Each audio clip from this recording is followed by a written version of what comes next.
अस्सलाम वालेकुम व्यूअर्स, उम्मीद करता हूं कि आप सब खैरियत से होंगे। आप देख रहे हैं मैथ एक्सपीके और आज हम स्टार्ट करेंगे स्टूडेंट्स क्वेश्चन नंबर 3 का फिफ्थ पार्ट। ठीक है, तो students question number fifth part start करने से पहले जैसे कि आज शब बारात है तो तकरीबन हम तमाम मुसलमानों को शब बारात मुबारक हो।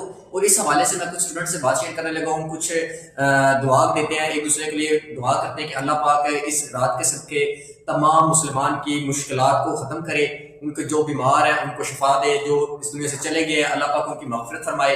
ठीक है, और जो तमाम मेरे देखने वाले स्टूडेंट्स व्यूअर्स हैं अल्लाह पाक उनकी लंबी ज़िंदगी करे, और जो स्टूडेंट्स हैं अल्लाह पाक उनको उनके मकसद में कामयाब करे, उनको मुश्किलात में जो आने वाली परेशानियां हैं उनके लिए आसान रास्ता पैदा करे। तो ये कुछ दवाएं थी जो मैं अपने स्टूडेंट से शेयर करना चाहता था। तो मेरी कोशिश ये भी होती है कि मैं अपने स्टूडेंट से कोई ना वीडियो स्टार्ट करने से पहले कोई ना कोई बात अच्छी शेयर कर लूँ या कोई ना कोई एडवाइस कर लूँ। जैसे कि मेरा हर जो मौजूद होता है वो यही होता है कि मैं स्टूडेंट से ये बात करूँ कि वो मेहनत की तरफ चले, ठीक है, अपने गोल की तरफ चले। तो स्टूडेंट्स गोल की तरफ चलने से पहले आपको क्या होगा कि स्टूडेंट्स आज के दौर में सबसे पहले इंसान को उसके कपड़े या उसके कपड़ा या जूती से नहीं पहचाना जाता, ठीक है, उसके प्रोफेशन से पहचाना जाता है।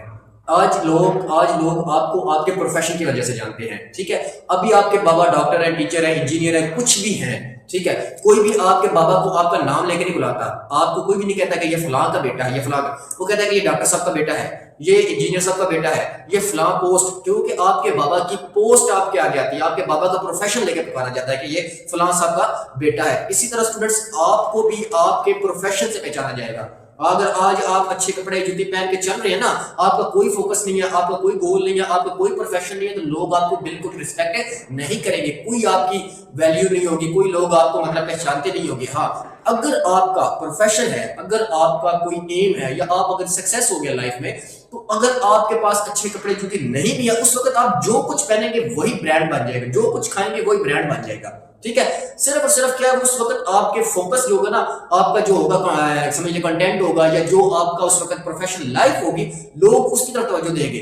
आपको ये नहीं कहेगा कि ये फलां साहब आ गए, उस वक्त ये कहेगा कि ये इंजीनियर साहब आ गए, ये डॉक्टर साहब आ गए। ये नहीं कि डॉक्टर साहब ने फटे हुए कपड़े पहने हैं, ये नहीं लोग देखेंगे कि डॉक्टर साहब ने फटे हुए जूते पहने हुए या फटे हुए सॉक्स पहने हुए। उस वक्त सिर्फ ये देखा जाएगा कि फलां डॉक्टर साहब आ गया है, ये इंजीनियर साहब आ गया है, ये टीचर साहब आ गया है, ये जज साहब आ गया। मतलब कि आपके प्रोफेशन की इज्जत होगी, आपकी नहीं होगी। तो मेरा कहने का मकसद है कि सिर्फ और सिर्फ आपने अपने प्रोफेशन को ज़हन में रखकर, अपने गोल को ज़हन में रखकर मेहनत करनी है, क्योंकि मेरा हर टॉपिक हर रिलेटेड मेहनत के रिलेटेड ही होता है। तो आपका टाइम ज्यादा वेस्ट नहीं करता। तो क्वेश्चन की तरफ चलते हैं। क्वेश्चन क्या कह रहा है कि इस वक्त हमारे पास क्वेश्चन की आइडेंटिटी कुछ दी गई है कि हमारे पास 1 + tan theta tan phi. Students इस साइन को क्या कहते हैं? फाई। ठीक है स्टूडेंट्स, इस साइन को कहते हैं फाई, ठीक है, और इसको बोलते हैं थीटा। थीटा, ठीक है स्टूडेंट्स, इसको क्या कहते हैं? फाई, और इसको बोलते हैं थीटा। इनमें आपने कुछ स्टूडेंट्स ये बहुत स्टूडेंट्स इस चीज में गलती करते हैं कि थीटा और फाई में फर्क नहीं करते। अभी दोनों को एक स्टूडेंट्स मेरे से बात कर रहा था कि उसको दोनों को tan थीटा और tan थीटा डबल पढ़ रहा था, ठीक है, तो ये डबल tan थीटा नहीं है, ये tan थीटा और tan फाई है, ठीक है।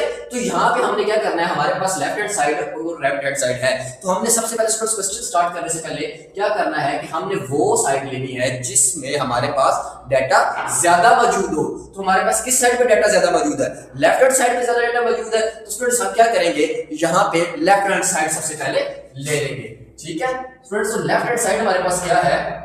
1 + tan थीटा tan फाई, ठीक हो गया स्टूडेंट्स। और नीचे वाले क्या है? 1 + 1, सॉरी स्टूडेंट्स, यहाँ पे क्वेश्चन में प्लस नहीं होगा, माइनस होगा, ठीक है स्टूडेंट्स। यहाँ पे क्वेश्चन हमसे भी लिखने में गलती हो जाती है, यहाँ पे माइनस होगा, ठीक है। तो यहाँ पे होगा 1 + tan थीटा tan फाई, ठीक हो गया स्टूडेंट्स। ये हमारे पास है हमारे लेफ्ट हैंड साइड। तो जो मैं वैल्यूज है थोड़ी सी ना साइड कर दूं ताकि क्वेश्चन में इंटरप्ट ना करें, ठीक है। तो हमारे क्या बताया था कि मैंने, जो ये फाई है इसको फाई बोलते हैं, ठीक है, और इसको क्या बोलते हैं? थीटा, ठीक हो गया थीटा। अब क्या होगा स्टूडेंट्स, हमने लेफ्ट हैंड साइड ले ली। इस वक्त क्या होगा, सबसे पहले हम, जैसे कि मैंने कल बताया था आपको कि tan थीटा वो किसका रेसिप्रोकल होता है? sin theta over cos theta के। tan थीटा किसका रेसिप्रोकल होता है? sin theta over cos theta के। तो क्या होगा, जहां क्वेश्चन के अंदर हमारे पास tan थीटा होगा, वहां पे हम क्या करेंगे, उसका रेसिप्रोकल ऐड कर देंगे, ठीक है।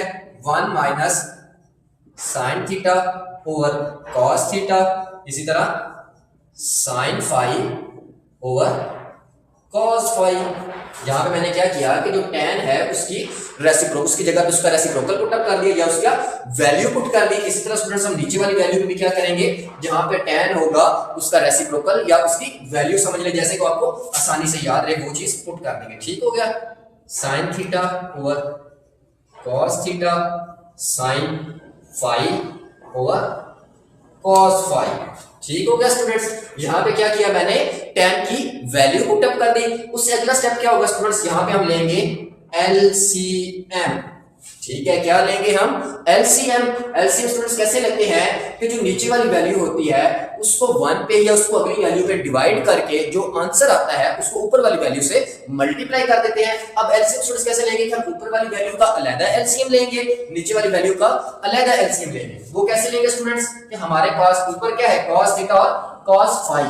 ठीक है, cos थीटा cos फाई। ठीक है, ये हमने नीचे ले लिया। ठीक हो गया स्टूडेंट्स, क्या करेंगे कि ये जब cos थीटा और cos फाई इस मान पर डिवाइड होगा, इसके नीचे मान लगा लेना, मान लगा लेते हैं। ठीक है, तो जब ये cos थीटा और cos फाई इस मान पर डिवाइड होगा तो हमारे पास क्या आएगा, cos थीटा और cos फाई। जब ये ऊपर वाले मान से मल्टीप्लाई होगा तो हमारे पास यहाँ पे आ जाएगा cos थीटा cos फाई। ठीक है, फिर ये cos थीटा cos फाई, जब इस cos थीटा इस cos फाई से कट होगा तो ऊपर हमारे पास क्या बचेगा, minus sin theta sin phi. ठीक होगा स्टूडेंट्स, ये हमने ले लिया ऊपर वाली वैल्यू का एलसीएम। इसी तरह स्टूडेंट्स हम क्या करेंगे, नीचे वाली वैल्यू का एलसीएम ले लेंगे।